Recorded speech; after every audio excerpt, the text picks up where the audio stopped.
Hello learners, I am Sarnath. So today, if you look back at the history, we can see numerous amount of kings, especially Alexander, Napoleon, Ashoka, Akbar, etc. But we fail to add a king's name in this list. Many of us basically don't know about this king, namely Rajaraja Cholan I or Arulmozhivarman. He is one of the greatest king of all time, and why I will say this person as a great king will be reflected in this video. So don't skip this video especially, and let's go to the video. So let me say the great story of this Arulmozhivarman or Rajaraja Cholan I. So Rajaraja Cholan I was the second boy child of a great emperor Sundara Chola I.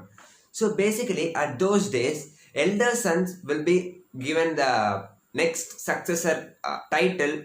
So this Rajaraja Cholan I wasn't given at first the king title, but once his elder dies, that is elder brother dies to some because of some unfortunate things, Rajaraja Chola I was named as the king, and he ruled almost for the entire decade. We can say 1909. He was born at 947 and he started ruling, and until his death he was ruling.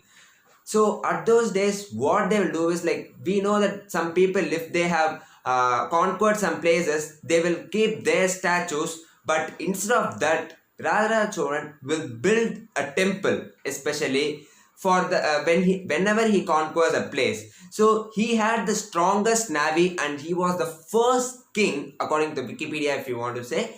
So he was the first king who have started this navy army. He have attacked many kingdoms through his ships, and he have gone many other places through his ships, and his successors were also a part of him who have done this process and have gained more and more kingdoms. This was not actually noted in our history books, and we don't read it daily, but still this is the fact which everyone must know. Actually, this Rajaraja Cholan was elected by the people, that is democracy. At those days we can say that's a monarchy. The sons must be the next ruler, but still after the elder brother's death, the entire dynasty had an election, and in the result of the election, Rajaraja Cholan became the king. So see, at those times also there were democratic governments, and then afterwards, this basically at those days there were two main religions, namely Shaivism and Vaishnavism.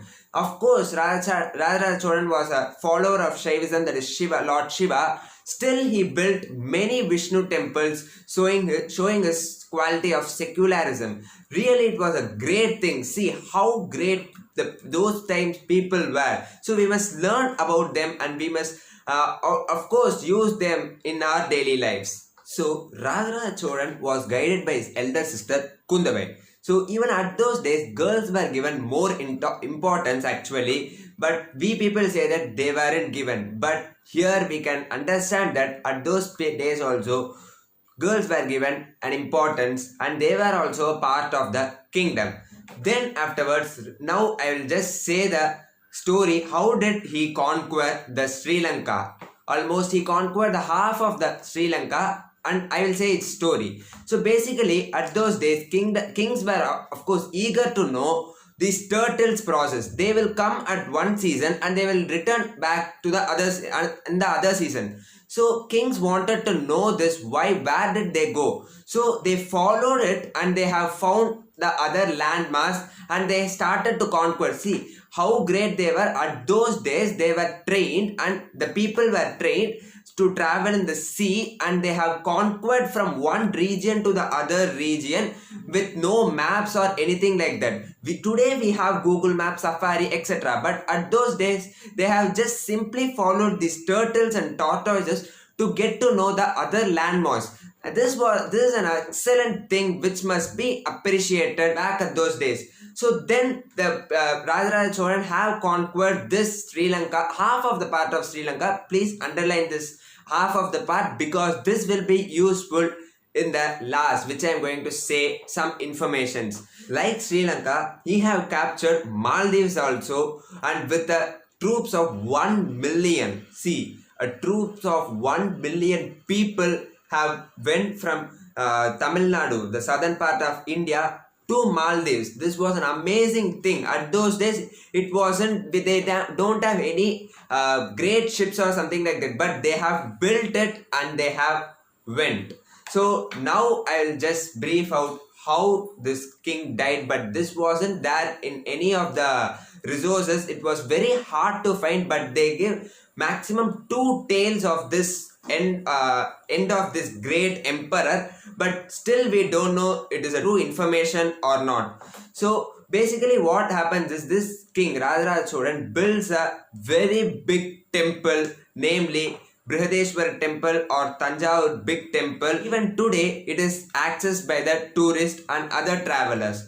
So basically he builds this temple within 8 years. Almost it's a wonder thing that they have built a temple in such a small span of time. And he wanted to open this temple, and he went to the last floor of the temple. That temple is really very high. That Gopura, the one which is above the temple, is very high. Still now historians or other scientists can't believe how could they build such a huge temple with simple things. So he was standing in the last floor of the temple, and some girl have just pushed him, and because of that he died. One of the sources are saying this girl was none other than from the other part of Sri Lanka. Before I said that he conquered the half part of Sri Lanka, but from the remaining half, a girl wanted to take revenge, and she joins the Chola Empire, and on the coast she of course kills him. This was one part of the story, and this why I am saying this can be a true story, because his son, that is Rajendra Chola, Rajaraja Chola's son, have conquered the remaining part of the Sri Lanka after the death of Rajaraja Chola only. So this may be the real story, but other people, other historians say a different journal, which I will explain in this video itself. The other journal says that there will be some people, the guru or teacher, who lives in the court of the emperor. So there was a conflict between guru and the king, and because of that the guru cursed the king that you will die in a temple. So because of that Rajaraja Cholan have committed suicide in that temple, one sort of report say. So we don't know which one to believe or which one to ignore. So I think you loved this story. If you like, please give a like and support this channel. So let's talk about this more in the next video. So until that, bye, take care, keep learning.